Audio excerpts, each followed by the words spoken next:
Olá, gente, tudo bom? É bom estar com vocês de novo aqui na nossa aula, tá? É bom ter vocês, alunos do nosso curso de Introdução à Igreja Patrística, né? Nós estamos trabalhando Igreja Patrística como um marco do nosso entendimento da história da Igreja. É um curso que abrange tanto história da Igreja Antiga quanto história da Igreja Patrística, ok? Seja bem-vindo ao nosso curso. Nós vamos para a nossa terceira aula de hoje. Nós vamos trabalhar o tema Os Apologistas do Segundo Século, do século de número 2, tá bom? Eu vou compartilhar minha tela com vocês para que a gente possa crescer no conhecimento do Senhor, entendendo que é Ele quem nos faz compreender a sua palavra como um todo, né? Então, isso é importante a gente estabelecer logo de imediato, porque é a palavra de Deus que nos dá referência, né? Então, nós vamos fazer isso a partir de agora, compreendendo que a palavra de Deus, ela nos dá certeza e graça de tudo que nós vamos fazer na sua vontade, né? A vontade do Senhor é que prevalece sobre nós, é a vontade do Senhor quem nos guia, e a nossa aula de hoje vai trabalhar um pouco sobre isso, tá bom? Deixa eu compartilhar a nossa tela, para que a gente possa crescer no conhecimento do Senhor sobre este tema, né? Um tema muito relevante, muito importante para nós, que a gente precisa aprender mesmo, de fato, sobre a Igreja de Cristo e, de modo particular, sobre a Igreja do Senhor, né? A Igreja contemporânea e a Igreja antiga, né? A Igreja que tem aí os pais apologistas. Nós estamos trabalhando sobre o patrístico, os pais da Igreja, ou os padres, né? Que nós conhecemos, e eles vão estar nos ensinando de alguma forma algumas coisas sobre a fé cristã e por que nós procedemos em determinadas situações como aqueles indivíduos, né, que creem ser a palavra de Deus o centro da sua vida e da sua existência, ok? Muito bem, nós vamos trabalhar isso com muita propriedade na aula de hoje, para que a gente possa crescer no conhecimento do Senhor, ok? Se você ainda não patrística, meu nome é João França, seja bem-vindo ao nosso curso, né? Veja, no século II, o cristianismo ainda era uma religião emergente, frequentemente mal compreendida e alvo de perseguições. Nesse contexto, surgiram os apologistas cristãos intelectuais que defenderam a fé contra críticas vindas do paganismo e do judaísmo, né? Esses pensadores procuraram estabelecer um diálogo com a cultura greco-romana e demonstrar a racionalidade do cristianismo através de seus escritos, e buscaram refutar as acusações e apresentar o cristianismo como uma religião coerente e verdadeira, utilizando inclusive ferramentas intelectuais da época para defender as suas crenças. Então, nesse primeiro momento, você já está entrando no segundo século da igreja. A igreja está nascendo como uma comunidade distinta do judaísmo, e por ela ser distinta do judaísmo, ela agora sofre ataques dos que são pagãos e ataques dos próprios judeus. E aí os pensadores cristãos, eles procuram de fato dialogar com a cultura greco-romana para buscar suporte e oferecer racionalidade à fé cristã, racionalidade ao cristianismo. E através de seus escritos buscaram assim refutar acusações e apresentar esse cristianismo como uma religião coerente, logicamente verdadeira, e para isso eles utilizaram-se das ferramentas que os intelectuais dispunham, né, colocavam à disposição naquela época. Aqui eu tenho o primeiro desse caso, que é Justino Marte, né? Justino Marte, ele é a ponte entre a fé e a razão. A primeira apologia e diálogo com o Trifão são os dois mais conhecidos escritos de Justino, né? Na primeira apologia, ele vai defender a razão por que a igreja pratica determinadas coisas e qual a razão da igreja continuar crendo nessas coisas, né? Então, nesses escritos, ele defendeu o cristianismo contra as acusações de ateísmo, porque, lembra, na cultura greco-romana era normal, era comum você ter mais de um Deus, adorar várias divindades. Os cristãos que adoravam uma única divindade eram acusados de ateísmo, porque só tinha uma divindade, e essa divindade era exclusiva, havia um exclusivismo nessa divindade. E também a imoralidade, uma vez que estes crentes, eles haviam se casado com outras pessoas, um homem casando com a sua mulher, ali era chamada de irmão, era tido como imoralidade, como um incesto. Então, os cristãos eram vistos também como incestuosos. Ele argumentou que Jesus é o Messias prometido segundo as escrituras judaicas. Um outro escrito que ele escreve é o diálogo com a filosofia.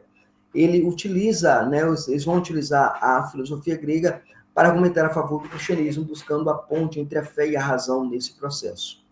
E você vai ter lá a noção dessa perspectiva grega influenciando a leitura dos eventos Cristo e obra redentiva com o chamado pensamento grego. Sustentava que Cristo era o Logos divino, a razão suprema que a filosofia grega, especialmente o platonismo, né, continha sementes da verdade, que se implementavam no cristianismo. Então, você vai ter lá esse processo de Justino Marte como aquele que vai, o cara que vai defender a fé cristã, a fé contra a acusação pagã, contra a acusação dos pagãos nesse sentido, ok? Isso é importante a gente estabelecer logo de início. Vamos lá, seguindo aqui, ó. Aí você tem Justino Marte como o primeiro escritor que vai escrever uma defesa do cristianismo. Então a gente vai entender sobre a vida e a obra de Justino Marte de maneira lacônica, de maneira resumida, né?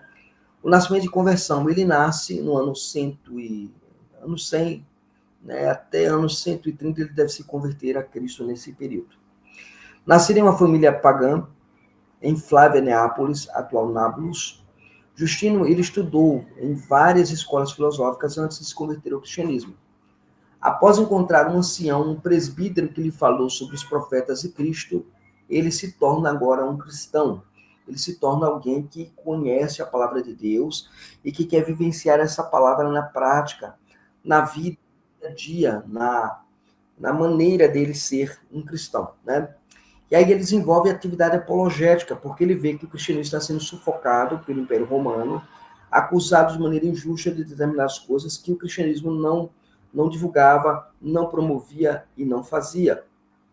E aí você tem essa questão da atividade dele, né? Ele estabelece uma escola em Roma, né, onde ensinava a filosofia cristã, e durante este período escreveu suas principais obras defendendo os cristãos das acusações e das perseguições sofridas.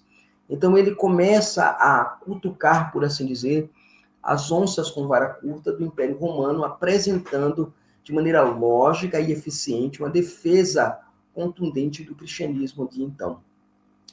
Qual é o martírio dele? Veja, em 165 d.C., Justino Marte, é decapitado em Roma durante o reinado de Marco Aurélio, após recusar-se a sacrificar aos deuses romanos, permanecendo fiel à sua fé cristã até o fim. Né? Então, Justino Marte, além de ser um grande apologeta, né, um grande apologista, ele se torna também um dos mártires da igreja pós-apostólica. E esse mártir da igreja pós-apostólica, ele se firma na doutrina do monoteísmo, né, da relação de Deus com a humanidade, né?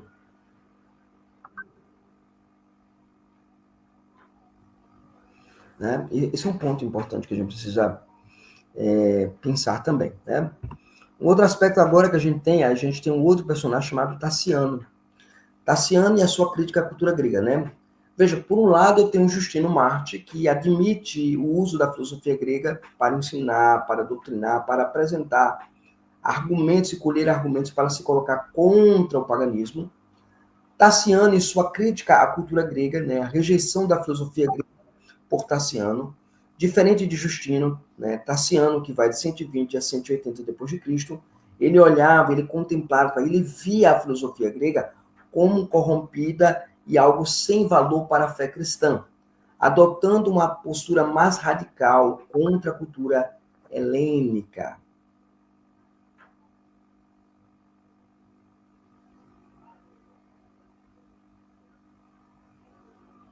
Isso é importante, tá? Então ele se levanta contra a cultura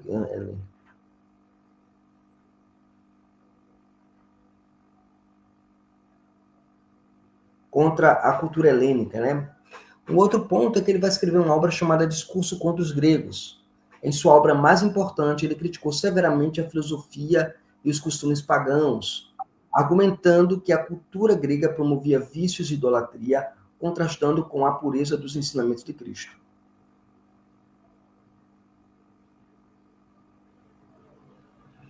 Entramos aí também no Diatessaron. Diatessaron é uma outra obra que Tassiano vai desenvolver, né?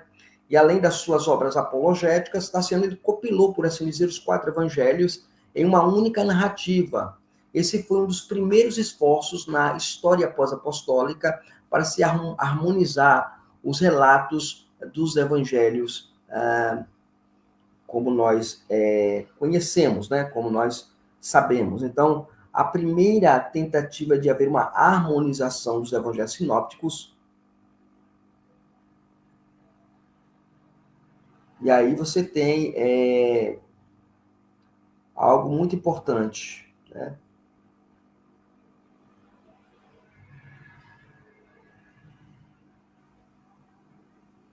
Então, é importante a gente estabelecer esse ponto na relação, né? Então, você tem lá Tassiano, ele copila os evangelhos, ele não apenas escreve obras filosóficas, né, e apologéticas, mas ele tenta harmonizar os relatos bíblicos numa obra só chamada Diatessaron, ok? Agora, eu preciso comparar aqui, nesse caso, a relação de Justino Marte e Tassiano em relação à perspectiva que eles tinham da apologética e o uso da filosofia para isso, né? É como se hoje você tivesse a mesma temática dentro da igreja cristã. Há pessoas que não gostam de estudar filosofia porque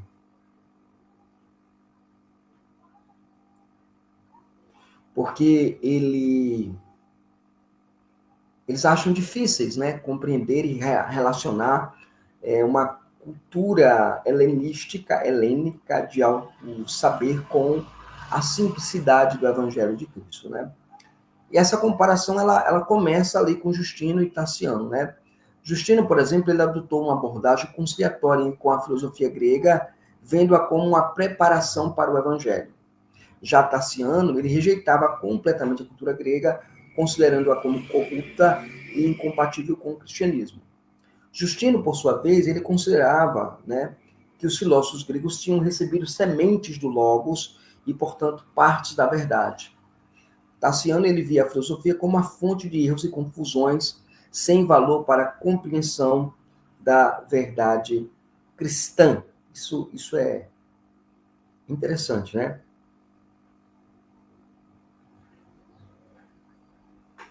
Isso é bastante interessante. Já o Justino Marte, ele buscava pontos de contato entre o cristianismo e o pensamento grego para facilitar a conversão dos pagãos. Já Tassiano, ele enfatizava a originalidade e superioridade do cristianismo sobre todas as tradições filosóficas gregas. Conquanto nós concordamos com isso, certamente o evangelho é superior a qualquer filosofia grega. Vale-se entender que no período medieval posterior, a gente vai tomar a seguinte leitura sobre a filosofia em relação com o ser de Deus, o ensino sobre Deus, teologia, né? Ele vai dizer o seguinte, que o ser de Deus e a teologia, ele vai dizer assim, que a teologia se torna a rainha de todas as ciências, colocando a filosofia como serva da teologia. E é dessa maneira que nós devemos encarar essa relação filosofia e teologia. A filosofia, ela sempre será serva da teologia. Um outro personagem que aparece no cenário dos apologistas é o Atenágoras, né? Atenágoras e a sua defesa da ressurreição. Aqui eu preciso colocar isso para vocês de maneira muito interessante, né? Primeiro, ele tem a Atenágoras, ele cria, né, ele desenvolve uma súplica pelos cristãos. Atenágoras ele escreveu, né, para refutar as acusações comuns contra os cristãos, como o ateísmo, como eu mencionei para vocês, e práticas canibalescas, né? Essas práticas canibalescas é a interpretação que o mundo pagão dava para a Eucaristia ou Santa Ceia, né? Então, eles achavam que os cristãos eram canibais, comiam pessoas, se reuniam no domingo para comer uma pessoa, né? Beber, comer carne de alguém, beber o sangue de alguém. E outra questão que nós vemos é a questão do ateísmo, porque eles adoravam o único Deus, e naquela cultura tinha que ter mais de um Deus, né? Dirigindo a sua defesa aos imperadores Marco Aurélio e Cômodo, né? Então ele vai apelar, Atenágoras, ele vai apelar para que o império ele pare de perseguir os cristãos, porque ele vai defender os cristãos. Olha, não é que eles são ateus, eles creem no único Deus, não é que eles são canibais, mas eles se reúnem para comer o sangue de Cristo de maneira espiritual. Então, essa relação é muito interessante aqui no texto, né? Sobre a doutrina da ressurreição, argumentou racionalmente, né, a favor da ressurreição, explicando que a alma e o corpo têm uma unidade essencial e que a ressurreição é necessária para a justiça divina. Tanto a alma como o corpo estão unidos e quando, de fato, eles morrem, né, quando o homem morre, o corpo fica na sepultura e a alma vai para os céus. Haverá um momento em que essa alma voltará e procurará o seu corpo e se unirão pelo poder de Deus e, de fato, haverá essa unidade. Então, é interessante colocar isso aqui, porque a ressurreição é o último estágio da garantia de que alguém foi, de fato, redimido, salvo, no entendimento bíblico e no entendimento de Atenágoras, né? Esse é um ponto que você precisa estudar com mais profundidade.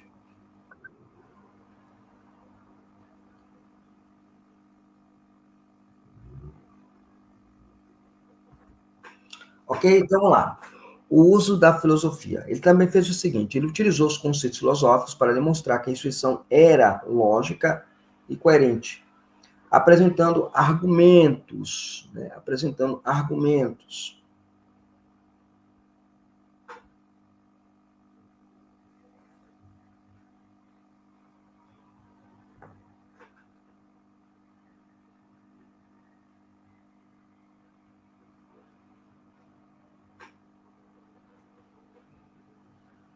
Então, você tem aí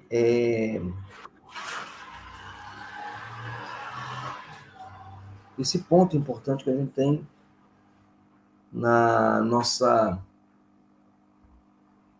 no nosso entendimento do que é o uso da filosofia dentro da visão de Atenágoras, né? Temas centrais dos apologistas. Quais são os temas centrais que os apologistas desenvolveram, né? Primeiro, a relação entre razão e fé. Ou seja, os apologistas tentavam demonstrar que o cristianismo não era irracional, mas a culminação, por assim dizer, da verdadeira sabedoria que o mundo precisava. Então, o primeiro passo dos apologistas era esse, é dizer que a mente e a fé não eram antagônicas. Parece que no mundo de hoje parece sê-lo, né, na igreja evangélica moderna, né? Um outro ponto, a finalidade deles era fazer a exposição da doutrina, explicação de crenças cristãs em termos compreensíveis para a mentalidade daquela época. Também havia o diálogo cultural, era a interação com a filosofia, né, e a cultura greco-romana, seja por assimilação, seja por rejeição de alguma coisa, né? E havia também a defesa contra as acusações, refutação de calúnias como ateísmo, imoralidade e práticas secretas.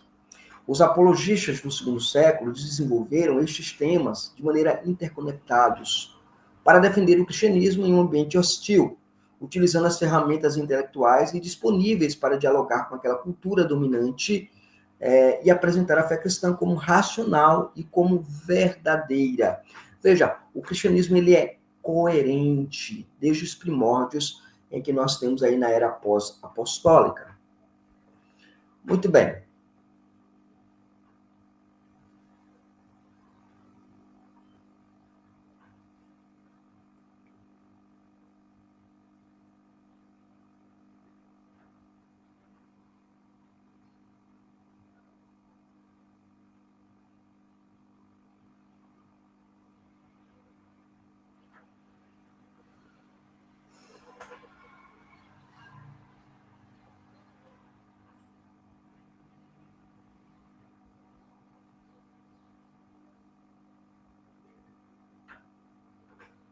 Ok, chegamos aqui aos métodos apologéticos do segundo século, né?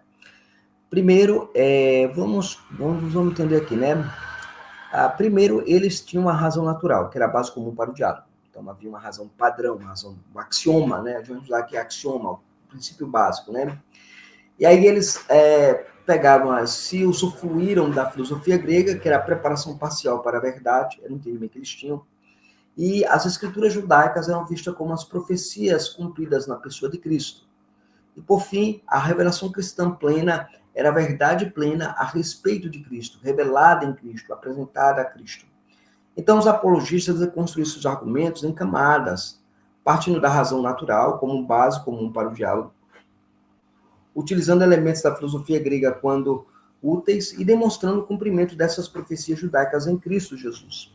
Dessa forma, eles culminavam na revelação cristã como a verdade plena e definitiva que o homem buscava, o homem filosófico, o homem que queria conhecer, o homem que queria, né? Tanto é que Paulo vai perguntar onde está o inquiridor deste século, né? Então, o homem que de fato inquiria e queria aprender de fato, descobria-se no cristianismo as respostas para isso. Aquele que questionava sem querer de fato as respostas, esse continuava no paganismo. Essa abordagem permitiu-lhes estabelecer pontos de contato com seus interlocutores, pagãos e judeus, enquanto afirmavam a superioridade e completude da própria fé cristã. Agora, chegamos no impacto dos apologistas na teologia cristã, né? O vocabulário desenvolvido da terminologia cristã é apresentado, então, desenvolvido da teologia cristã. Havia a ideia da síntese cultural, né? Integração dos conceitos filosóficos. Desenvolve-se uma metodologia de defesa, técnicas para responder às críticas. E a base intelectual estava fundamentada na teologia posterior, né? Fundamento para a teologia posterior. Então, quando você tem lá tudo sendo construído, para a teologia posterior fica mais fácil. Os apologistas do segundo século estabeleceram as bases intelectuais que permitiram o desenvolvimento da teologia cristã no século seguinte. Suas obras fornecem metodologias para defender a fé. Criaram sínteses entre o pensamento cristão e os elementos da filosofia grega. E desenvolveram um vocabulário teológico que se utilizado por gerações de pensadores cristãos. Chegando ao nosso último tópico da nossa aula de hoje, o legado dos apologistas para o cristianismo contemporâneo. Você vai ter lá 3 principais apologistas são apresentados para nós, né? Justino, Tassiano e Atenágoras estabeleceram modelos distintos de defesa de fé, da fé. Temos também 2 abordagens dominantes, o diálogo com a cultura e a rejeição da cultura, representam polos que ainda influenciam o próprio cristianismo, né? Aos que entendem que você pode dialogar com elas e aqueles que acreditam que não deve dialogar com elas. Também existem 4 temas principais que circunscrevem os apologistas: a razão e fé, o diálogo cultural, a defesa contra acusações, a exposição doutrinária permanecem relevantes. Então, os apologistas do segundo século eram fundamentais, né, foram fundamentais para a defesa e expansão do cristianismo em Brasil. Suas diferentes abordagens para responder às críticas e para dialogar com a cultura de sua época continuam a influenciar o pensamento cristão contemporâneo. O legado desses primeiros defensores intelectuais da fé era oferecer modelos valiosos para os cristãos de hoje que buscam articular sua fé em um mundo pluralista e frequentemente cético em relação às reivindicações cristãs e à própria palavra e ensino da palavra de Deus. Que Deus possa nos abençoar. Nós nos vemos na próxima aula e não esqueça de conferir o material que é disponibilizado no nosso grupo. Deus abençoe. Nos vemos na próxima aula.